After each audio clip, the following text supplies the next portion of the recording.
Hello, everyone. This is Ed Breniger, and welcome to the Eddy Network podcast. My guest today is Rashmir Subra. Let me get this right. Balasubramaniam. There you go. I had it together, and then mental breakdown. So, Rashmir, thank you for coming. I'm glad to meet you, and we're common friends of John Granholm, who's a special guy, and I was glad to get together with him and Vicky when I was there in London last month, and we had dinner together. It was fantastic, and so you Oh, were yes, he's fantastic fabulous. too Yeah. as one of his friends. So welcome. So tell us a little bit about who you are and what you do, and or whatever you would like to say. And I'm just really glad to have you here. Sure. Well, thank you so much for having me on. I'm delighted to be here, and especially given we've got John in common. He's just fabulous. Um, Gosh, how do I how do I summarize who I am into a few sentences? I mean, I suppose I'll start with what most people usually think about or say when they ask you that question, and that is what I do. So what I currently do is I guess I consider myself a leadership and executive coach. So I love working with particularly women, but not only, but particularly women who are in some kind of a leadership transition. So often they are stuck under somebody that is not a great leader or a manager, and they're struggling to get out from under them. But chances are they need to get out from under them and actually go lead their own organization. So these are usually very high potential, high performing women, but various things have been holding them back. The other group that I like to work with are startup founders, people that are doing really interesting things in the world. And they could be nonprofit startups, they could be for-profit startups, but they are trying to make a difference in some positive way. And I love that energy that startups have. But usually, again, there's a pivot point, right? They're trying to learn how to lead, how to run an organization, how to build and work with teams. So those are the kinds of things that interest me. But I should add one more thing to that mix, Ed. And I have a particular interest in working with people who don't just care about making a difference, but they have some kind of contemplative or spiritual side to them that they may or may not have figured out how to integrate into their work. And for me, the reason I like that is I found that it allows me to go very deep very quickly with people and bring a different kind of consciousness to the work that we do together. And I think that is particularly important in the world that we're living in, with rapid change, a lot of uncertainty, and a desperate need for a different kind of thinking and creativity. Wow. I'm with you, totally with you, and all of that. Um, and I think the interesting connection between transition and maybe a revitalized spirituality, if we could call it that, is really a significant um, range of questions for the future. I think it's really important. So let's take them individually. So let's talk a little bit about the transitions that you are seeing that women leaders are having to face, and let's dig into that a little bit because I'm a transition person. I'm very attuned to transition, and I've spent a lot of my life in transition. So I Mm. appreciate it, and I think it's really important that we stay in transition. We're always in transition. So that's my kind of where I'm coming from. So I'm curious as to how you frame this experience that these women leaders are having. Yeah, it's interesting. I think maybe as background to that, I distinguish between transition and transformation. Hmm. So when I think about transition, I'm thinking more in terms of, the world and what's happening, or decisions that we have to make about stages of life or careers or whatever it happens to be. Transformation for me is the thing that's definitely ongoing, right? Because if we're not growing, if we're not evolving, if we're not opening ourselves up for transformation, we're probably stagnant at best. And I'm really a believer in this idea that growth is, I mean, it's often stimulated by the external transitions that are happening, Hmm. but it's really an inner process. So this conversation between the inner and the outer is a central part of my work. And so for me, when I look at the transitions that women are going through, particularly around leadership, and it's usually that call to lead, coupled with the resistance, right, to step forward, to step up in some way, or to let go of old ways of doing that they've either learned by watching what others have done, or they've just found their way into because they haven't realized there's another way. Those transitions are interesting, but what's truly interesting for me is using those to help drive inner transformation. And I say that because we could have a long conversation about, there's a lot being done in the world about how to get more women into leadership positions and what needs to change in organizations in order to enable that. And all of that is good stuff that people are talking about and working on. But I keep coming back again to this idea of inner transformation, because it's usually at the end of the day ourselves that are holding us back. And I'm speaking from bitter experience here, as well as from the experience of my clients. And so there are things, the only thing we really have control of at the end of the day in the world is ourselves, right? Our mindset, our beliefs, how we're showing up, how we think about things, how we respond to people, events, etc. And so if we can evolve ourselves and our capacity to face whatever the world is bringing to us and to listen to the call to step forward, we are more likely, as women, or frankly anyone of any gender, to be able to respond to that with creativity, with courage, with what I call sovereignty, and in a way that is open and collaborative and that meets the moment. Too much of what I see in leadership, in leaders and leadership, and I'd love to hear your perspective on this, given your background in this space as well, Ed, is people trying to do things the same old ways that they've been done before, or reacting to the things that they don't like, but not stepping into their true power and authority and creating from a different place of being. That's what I think is so needed right now. But what are your thoughts on that? Because you've done a lot of work in leadership in many parts of the world. The thought that immediately comes to mind is that too much of what leaders reflect is their perception of what others expect of them to be,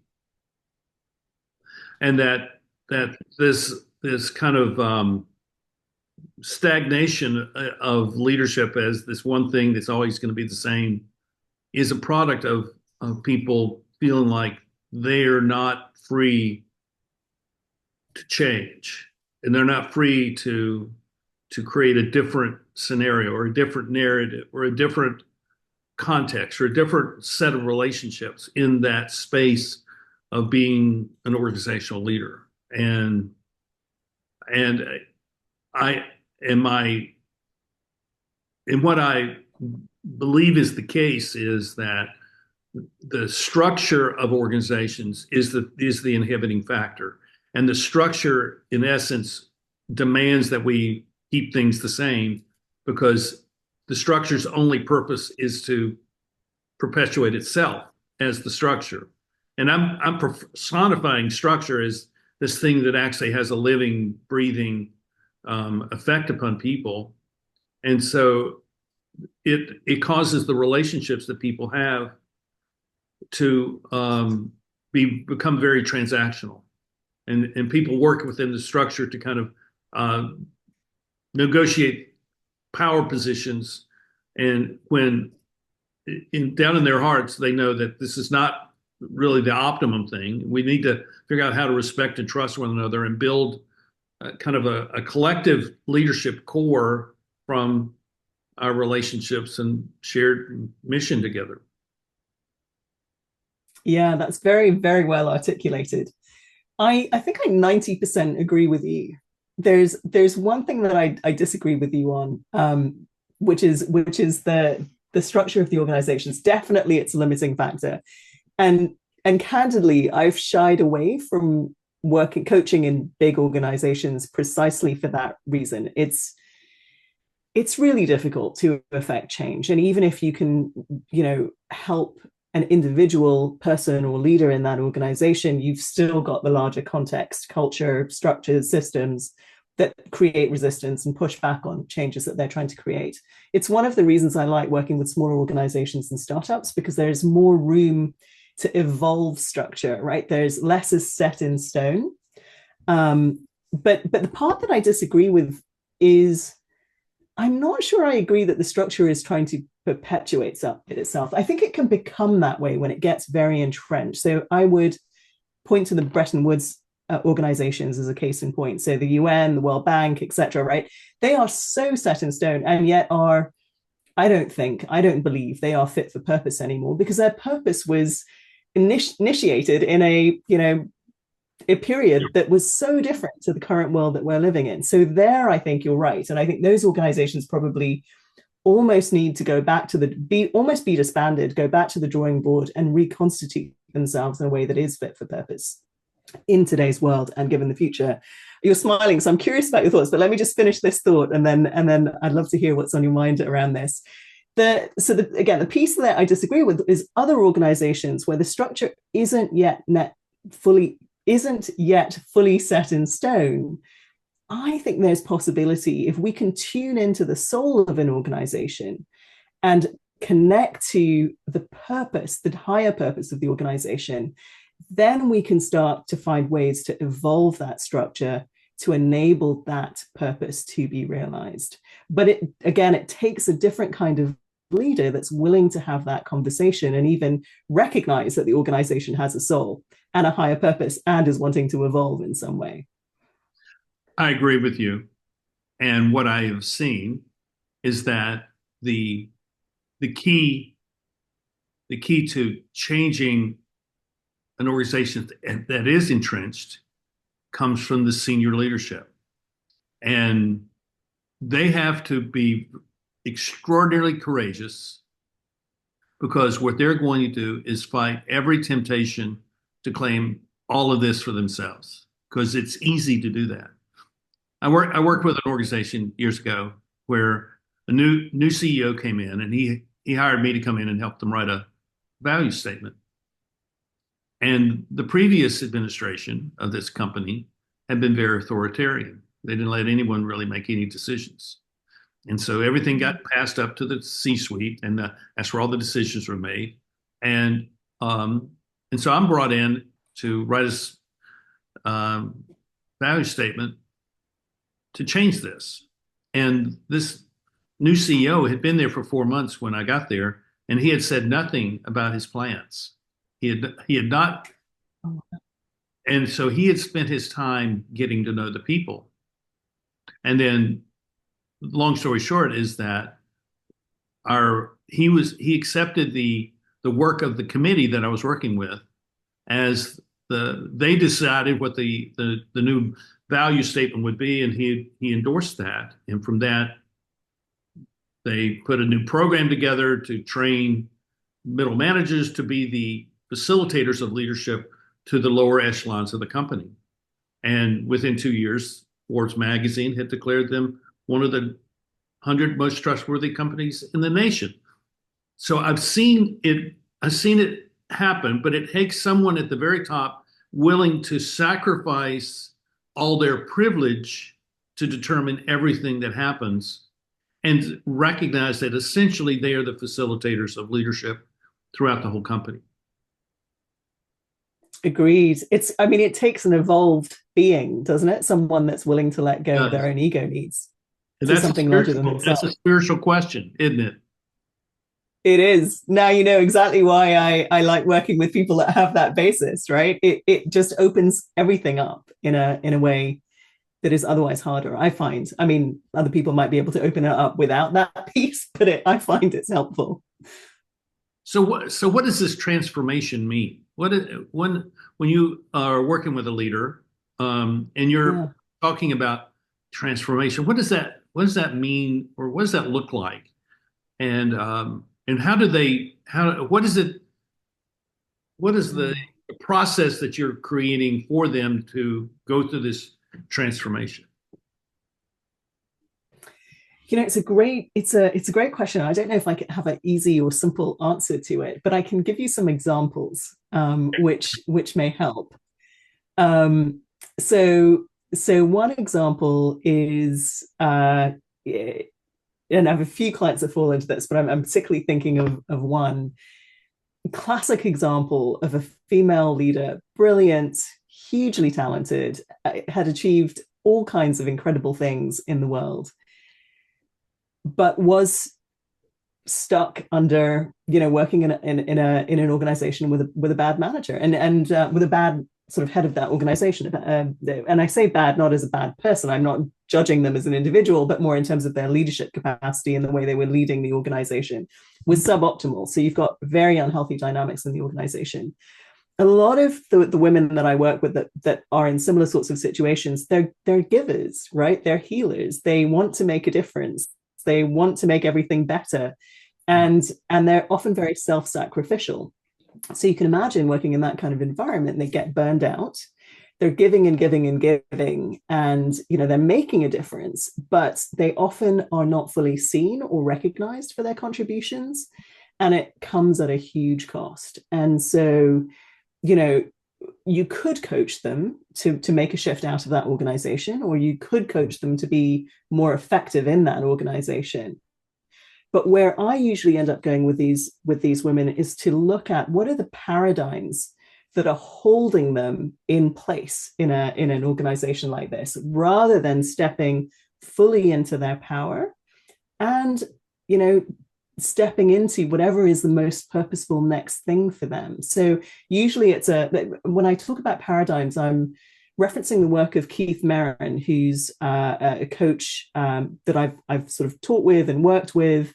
And I like his definition of a paradigm. So he talks about a paradigm as, a combination of our beliefs, our strategies, and they may be protective mechanisms or they may be success mechanisms, the actions that we take at a day-to-day basis. There's a few other things. So it's kind of a holistic view of the things that keep us locked into certain patterns. And these paradigms, these patterns develop often when we're quite young, not always, but often when we're quite young. So they're early sort of coping mechanisms and success strategies. We've probably achieved a lot of the things that we've achieved because of these paradigms, but at some point they become limiting. And so to be able to look at them holistically, to question them, Keith talks about a paradigm sometimes as using the analogy of a baseball glove. If you imagine you've got a baseball glove right up against your face, you can see through it. Other people can see aspects of it, certainly this side of it, not necessarily this side. But it's really hard to recognize for yourself that you've got this thing sitting here. So the work of transformation in the case of this paradigm work is helping people start to remove that paradigm, right? To look at it, create distance from it so they can examine it, question it, and then evolve it. So it's no longer keeping them stuck in these patterns that are no longer working for them. And what I find that does is it tends to create a lot of inner freedom for people. It also brings them back into who they are. So a lot of leaders I work with don't really know that much about their inner psyches and the many different parts that we all have. So this paradigm work also often gives them this insight that they're actually quite complex beings.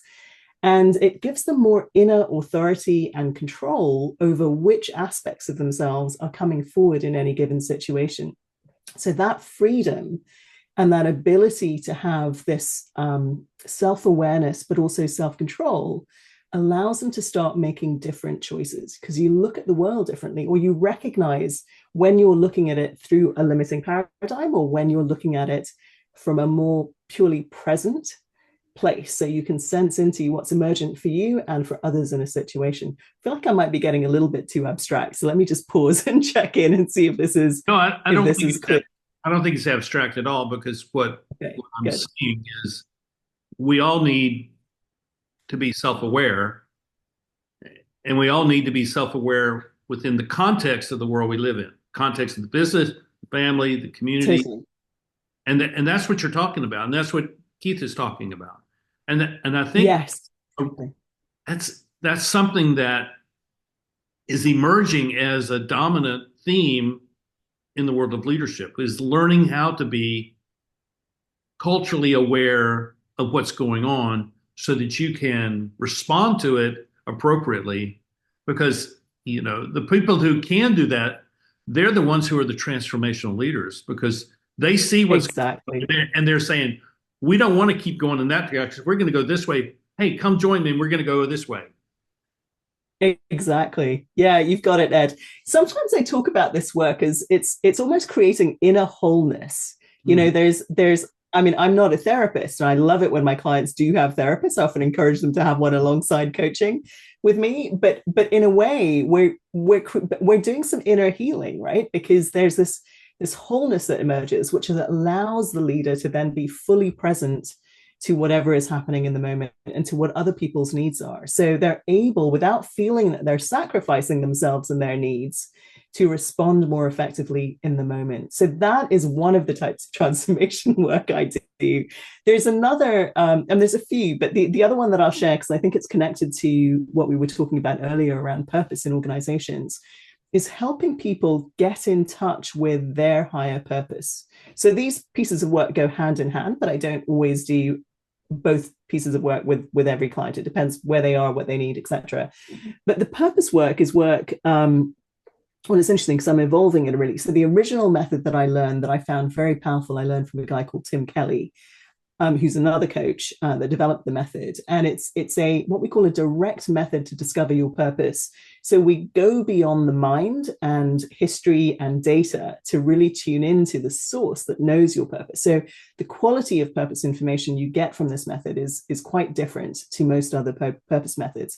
And it's very potent. The other thing that's really powerful about this method is Tim broke the purpose work down into 4 key components. Essence, so who are we at our core? So that's the being element of purpose. What he calls blessing, which is, you know, that repeatable process that you or I or whoever it is does, probably unconsciously. We don't even realize we're doing it, right? So it's connected to our genius. But it's a repeatable process that may apply to people, organizations, you know, any number of types of entity. And then there's also mission, which is what most people think about when they think about purpose. You know, what's that thing I'm here to do, or that change I'm here to create in the world? And then message. So what are the words that my people, my audience need to hear through me? And I find that this is also hugely transformative work because, again, there's a bit of healing and wholeness that comes through doing some of the work that is needed in order to get this quality of purpose information. And in particular, I find when people recognize their essence, their being component, it often creates relaxation and joy. It's like the body and the being can relax into who they really are, and joy tends to emerge, which is hugely powerful for leaders being able to show up again from a different place of being. So yeah, that's 2 examples of the types of transformation. Are there other key transformations that you've experienced or see your work with people on? Yeah, my orientation has been to help people when they talk about purpose or they talk about their values to focus on impact. And I'm asking them to focus on what is the impact I want to have. And impact is I want to create some change that makes a difference that matters. And what does that change look like? And I got there because what I found was so much of the conversation in organizations was about process and efficiency and being persons of influence, but no one could tell you what the outcome was really going to be.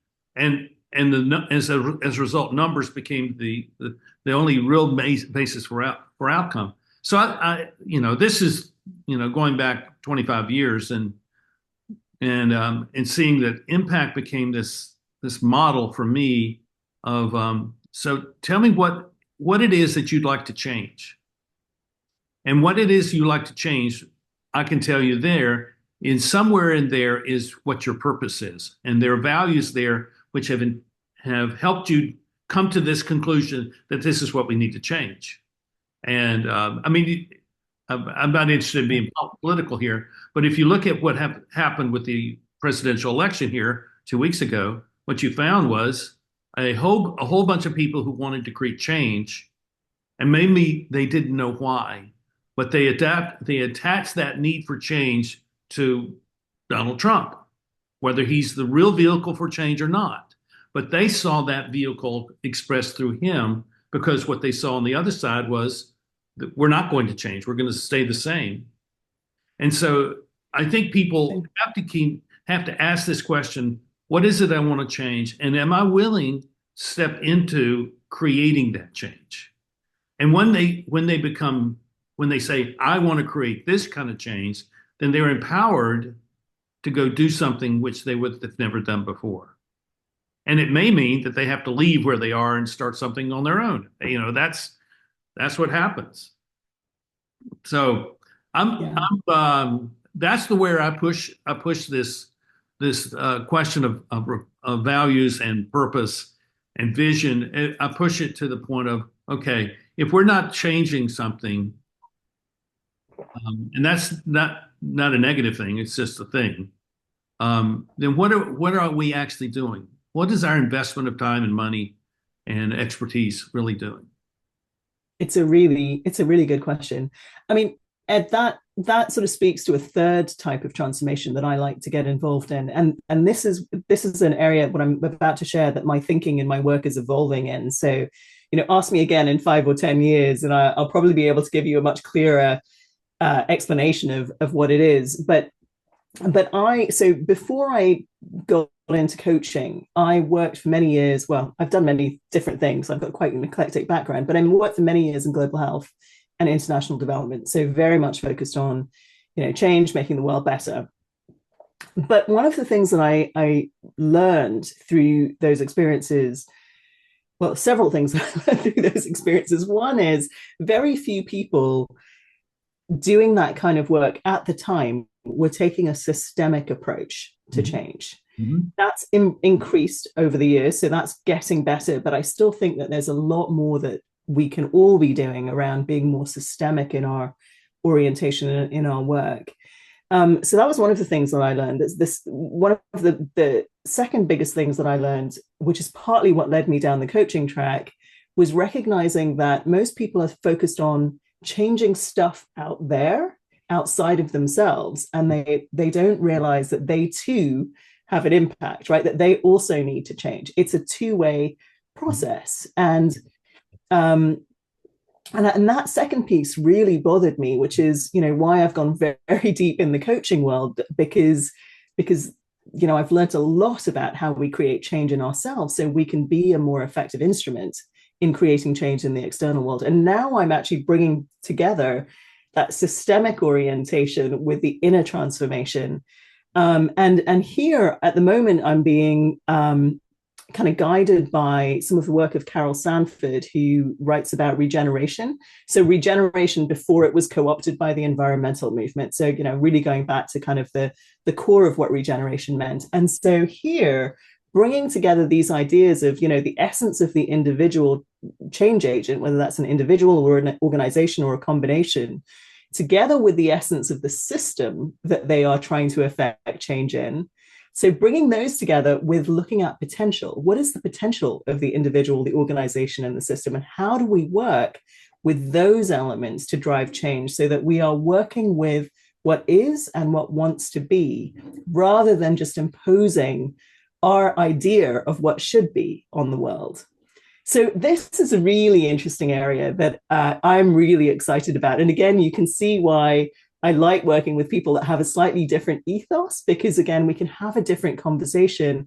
And usually, if they have a bit more of a contemplative or spiritual orientation, they have better sensing skills, right? They've already cultivated some ability to sense into living systems. And that's something that I think we need a lot more of, frankly, in the world. I totally agree with you, and I see it as a shift, a significant shift in awareness from us being parts in a machine to living in a much more organic environment where we're constantly growing, we're constantly sprouting new aspects. That regenerative idea, I think, is really, really important. And whether it's sufficiently understood or not, that's a good question to ask. But I do think that there's this shift taking place where people are pushing back against the old notion that we're defined by the machine and we're just utility parts in the machine, and I don't think people see that anymore. And I think that was one of the aspects of COVID that people responded to, is that they felt like the machine was telling them, you're a part and you have to do this. And they said, no, I'm not a machine. I'm a human being. And Yeah. I have, I have feelings about my life that I want to be fulfilled. And being a member of the machine doesn't do that. So I knew people who left their business, left the companies that they worked for because they didn't want to be A compliant. cog in the machine anymore. Yeah. Yeah. Yeah. So I know it's great, isn't it? I see what you're talking about is this move towards this something more organic, more transformative, and it's really exciting. So let me ask you one final question, and we can take as long as you want to answer this. Where do you find hope for the future? Obviously, you have said something already about this, but I'm really curious as to looking and being specific about where we will be in 10 years, let's say. What is your hope for where we can be as a society, as a global society in 10 years? Yeah. It's interesting question. I mean, I have no idea where we're going to be in 10 years, but I think it's going to look very different to where we are now. Oh, is that a And hopeful difference? yes, yes. Here's the thing. I'm I'm also a I'm an optimist, but I'm a pragmatist, right? So I recognize, this is a very tricky period of history. And I'm not as freaked out by Donald Trump coming in. I think he does bring uncertainty, and with uncertainty comes opportunity. The tricky part is, you know, there's no getting around. We've got a tough few years, tough several years. I mean, I don't know how long the period is going to be where we as a species adjust to the changes in our world and we figure out how to move forward from where we are. But that is happening. It's happening in small pockets all over the world. It's difficult to know what that adds up to, right? And it's difficult to see that, but I'm hopeful in large part because I think it's happening whether we like it or not, right? We can't put the brakes on that process, and part of why I think it's happening is for decades we've been building up to this moment. So I'm not talking about the climate change piece per se, right? I'm talking about humanity's investment in our own capacity. Now you see it in the movement around meditation and mindfulness. What you spoke about in terms of the pandemic, when people in that first year especially were really questioning what are they doing and what really matters in the world, what's really important. And that for me was a great example of this inner paradigm shift starting to play out in the external world. And so, we can see the physical results of the technological paradigm shifts that we've been living through now for decades. But I believe we are just beginning to see little clues, little snippets of things that are resulting from this inner paradigm shift. And that's what gives me hope, because as that continues to build, our consciousness as a species is elevating significantly. So how we look at the world, how we think about problems, how we think about difference is shifting. And in a way, we're seeing, I believe, almost a reaction to that playing out. So it makes the world look as though it's in a much worse place than it actually is, because physically, there's a lot of not great stuff happening. But on this inner level, on this spiritual level, we're moving. And I don't know exactly how that's going to play out in the next several years, but it's, to me, that it's exciting, the possibilities of that. And I don't know that we can conceive of them, because I don't think we have the minds to be able to conceive of what a very different world from a different place of consciousness looks like. At least I don't. Maybe you do. I'm curious what your answer to that question is. I've never been more hopeful than I am right now.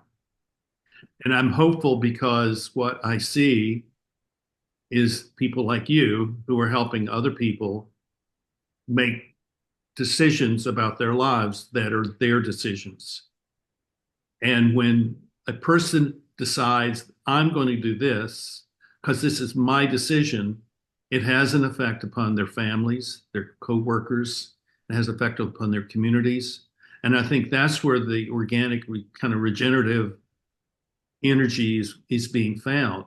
And what I see is that there's this. I I talk about two global forces. There's a global force of centralized institutions of governance and finance, and then there's a global force of decentralized networks of relationships. And I see that network of relationship model growing significantly, and it's growing as a as a worldwide collection of local networks, and that people are joining together locally to talk about the things that you and I are talking about today. And so what I found is that I've talked to all these people all over the world, and it's tempting to think, well, I'm a global citizen. But I'm not a global citizen because we're not talking about global issues. What we're talking about is the issue that they're facing in their local community. So I'm a member of everybody's that I know's local community, and and that is why I have hope, because the aggregate of the changes that'll happen at the local level across the world will then will bubble up to the top and will be transformative in the whole, as I see us going forward in the future. So we're both extremely hopeful about the coming decades, which And is that, wonderful. yeah, and I think I mean, I would encourage you to stay really focused on what you're doing, because I think it's absolutely essential to help people discover not just who they are, but what their value and what their impact can be in their world. And you're doing that. I mean, it's obvious to me that you're doing that, and just the way you talk about it, and your confidence in clarity of describing that, I think is really important. And I'm just grateful to have been able to meet you and learn about this. Well, thank you. It's been lovely chatting about it. I wasn't sure what we were going to be talking about, but I figured I'd just let it flow and see what came out. But it's yeah, it's hard not to talk about things that you're passionate about, and clearly, I think part of my purpose is doing this kind of work. At different levels of the system, from the individual all the way potentially up to countries and regions. So, yeah, I'm always learning though. I there's a lot that I don't know, but that's partly what makes it fun. You keep learning through the work itself. Well, it's probably a good starting point to say, well, I just don't know what I need to know. So help me to learn what I need to know. And if we can do that together, then I think we have a chance. I think what's in front of us is very hard. I'm not gonna diminish that. It's because all the things that have taken place over the last 100+ years have created a set of costs that have to be paid to get us where we need to be for the future. And that's just kind of the normal thing of recovering from a disaster, which maybe we should be using that term, but maybe not. I don't know. There's a wonderful I don't know that I know it off the top of my head, but there's a wonderful quote that I occasionally come back to from Lynn Twist, who wrote a book called The Soul of Money. And she gave the commencement speech at Bainbridge Graduate Institute, which is a sustainability business school in the States that I taught at for a while. And I just loved the way that she talked about the difference between change and transformation. So this brings us back full circle to where we start. And one of the key elements that she talked about is, with change, you can always go back again. With transformation, there's a shift in state, and you can't go back from that new place to the old place, right? So we are in transformation at every level, as individuals, as a species, as a planet. And but there was another element that she talked about, which I think is incredibly important. In transformation, we don't make the past wrong. We heal the past. It becomes integral. So it's not about getting rid of everything that's happened in the past. It's about learning and growing through that and utilizing the energy, the material, the fodder from that to create more wholeness, which I think is absolutely key. I mean, she just expressed it so beautifully. So Well, I think I can find the actual quote and share that with you later if that's useful to put I'd in the like show that, notes. because Well, the way I see things is that people did what they did because they thought that was the thing they should do at that point in time. Their context and said, this is our action, this is the actions. And so I don't put it malicious intent there. It's just but they didn't know what they needed to know, and they didn't understand the effect, long-term effect, generations later of their decisions. I mean, I think this is the way we all operate. We don't know what the effect will be, and so that's why we need to help people be much more adaptive and agile in the way they operate. And it's not easy, but there's a certain amount, as I think it's Keith said, there's certain joy that comes from that, a certain set, some pleasure that comes from seeing that, and Yeah. it's a good thing. There's It's yeah. There's I guess just as a final thought on exactly this. There's this moment that I've had and that I find a lot of my clients have when they're healing their relationship with their parents, and it's usually a moment of awareness and compassion in which you recognize that your parents did the best that they could with what they had and given their own histories and backgrounds. And those are the moments I think we need to be looking for at every level, right? Not just at the individual level, but in terms of organizations, systems, countries, nations, people, even whether we agree with what they did or not, they were probably doing the best they could with what they knew and who they were and given their histories. And that's incredibly empowering, right? Because it allows us to forgive and to move forward with love. Totally agree with you. Having just visited my daughter and her family, that relationship is fine and healthy, and but these are things that we talk about, family, and so I totally agree with you. I'm really glad to know you, and I wish you well. I wish that your impact will grow because what you're doing is important. Thank you, Ed. I appreciate that. It's been really lovely chatting with you and getting to know you as well. I look forward to our next conversation. Me too. I look forward to that as well. And thank you everyone for watching. I hope this has been beneficial to you. If you have a thought, please leave it in the comments, and please subscribe and hit the check button so that we know that you were here. And we'll look forward to seeing you next time here on the Eddie Network podcast. Bye bye.